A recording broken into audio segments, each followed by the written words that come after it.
आपने देखा कि हम आए हैं इको विलेज वेदगर्भ विहार जामनगर में आया हुआ, इतना सुंदर और प्रकृति के एकदम नज़दीक। यहाँ पे बहुत सारे विविध विविध औषधीय प्लांट है जो हमें देखने मिलते हैं। और अगर आपको यहाँ पे आना है तो प्लीज़ आप गूगल भी कर सकते हैं और कहीं से भी इसका इन्फॉर्मेशन ले सकते हैं, या फिर आप हमें भी बता सकते हैं। हम आपको बताएंगे यहाँ पे पूरे लाइफस्टाइल, आपको किस तरह से आपकी दिनचर्या जीनी चाहिए उसके बारे में इन्फॉर्मेशन देते हैं।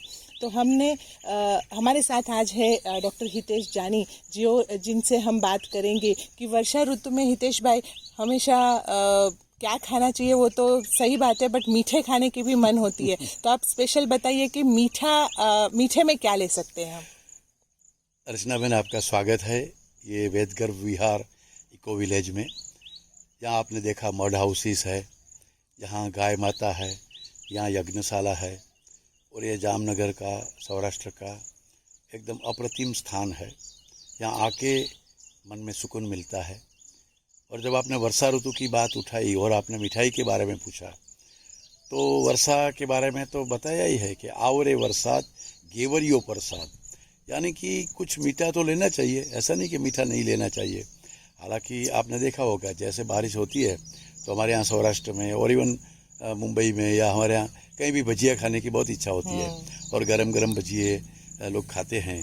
वो उसकी बात कभी करेंगे, लेकिन आप जब आपने पूछा है कि मीठा, तो मधुर रस इस वर्षा ऋतु में तो लेना चाहिए। वर्षा ऋतु में नहीं, हर ऋतु में मधुर रस लेना चाहिए, लेकिन वर्षा ऋतु में मधुर रस यानी मीठा कैसे लेना, जो पचने में लघु हो, जिसको पचने में बहुत समय न लगे, जो हैवी न हो, आज की लैंग्वेज में जो कम न्यूट्रिशन वाला हो, फिर भी मधुर है तो उसका बलदायक होगा ही।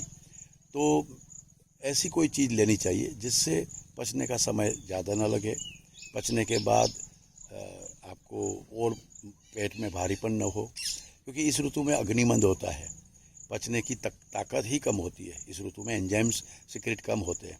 तो ऐसे में गेवर, जो एक राजस्थानी मिठाई कही जाती है, लेकिन गेवर इसलिए बताया कि वो समझने के लिए कि मधुर है और वो लघु भी है, तो ऐसा कोई अन्न लेना चाहिए। तो हमारी यहाँ की ट्रेडिशन, खास करके काठियावाड़ में, गुजरात में, हम लोग मेघ लाडू खाते हैं।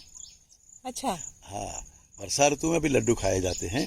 जैसे विंटर में उड़द के लड्डू खाते हैं, बाकी ऋतु में, हेमंत ऋतु में हम चूरमा लड्डू खाते हैं, बूंदी के लड्डू खाते हैं, बेसन के लड्डू खाते हैं, लेकिन इस ऋतु में मेघ लाडू खाया जाता है।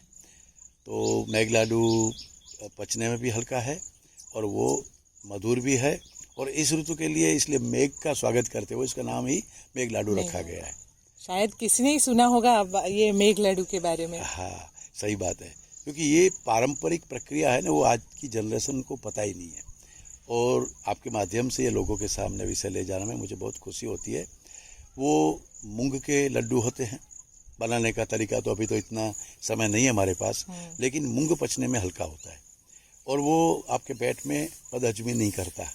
तो मूंग का लड्डू ठीक है, थोड़ा उसका बाइंडिंग में आप और कुछ आटा डालेंगे, लेकिन और बनाने का तरीका भी ऐसा होता है जिसमें तेल नहीं होता, ज़्यादा घी नहीं होता। गुड़ डालो न डालो, लेकिन खड़ी शक्कर डालो, या गुड़ भी डालो तो भी थोड़ा कम डालो। तो इस तरह से मेघ लाडू इस ऋतु की रेसिपी है। तो जब आपने मीठे का बोला, तो आप मेघ लाडू सब लोगों को खिला सकते हो, घेवर भी खिला सकते हो, और अगर मीठा भी लेना है तो लघु लेना है तो राब जिसको कहते हैं, जिसको आयुर्वेद में उसको पेया बोला गया है। तो आप चावल के आटे की, बाजरी के आटे की आप राब पिलाओ तो वो हैवी नहीं होती। राब एक लिक्विड है, तो वो पिला, और उसमें अदरक डालिए। अच्छा। अदरक डालिए, सौंठ पाउडर डालिए, तो वो कोई मेहमान आते हैं तो स्वागत में आप नाश्ते में भी दे सकते हैं, ड्रिंक्स में भी दे सकते हैं।